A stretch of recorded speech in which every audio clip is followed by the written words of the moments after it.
বিরাদানে ইসলাম, রমজান মাসে মুসলমানদের করণীয় কি? রমজান মাসে পবিত্র রোজা রাখার ফজিলত কি কি রয়েছে এ সম্পর্কে বুখারী শরীফ হাদিস নাম্বার 38 এবং হাদিস নাম্বার 1901 এবং হাদিস নাম্বার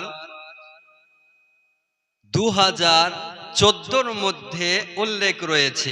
মুসলিম শরীফ হাদিস নাম্বার 175, সুনানে ইবনে মাজা হাদিস নাম্বার 1326 এবং 1641, সুনানে আবু দাউদ হাদিস নাম্বার 1372, সুনানে তিরমিজি হাদিস নাম্বার 683, সুনানে নাসাই হাদিস নাম্বার 2204 এবং 2205 মধ্যে উল্লেখ রয়েছে।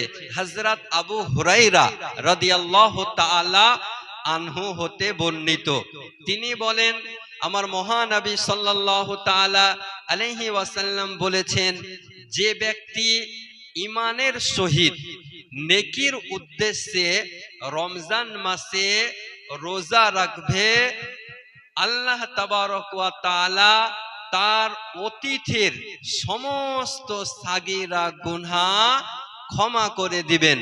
তাহলে এখান থেকে দিবালোকের ন্যায় প্রমাণ হয়, কোন ব্যক্তি যদি নেকির উদ্দেশ্যে ঈমানের সহিত রমজান মাসের একটি রোজা রাখে, তার সমস্ত অতীতের সাগীরা গুনাহ মহান আল্লাহ ক্ষমা করে দিবেন।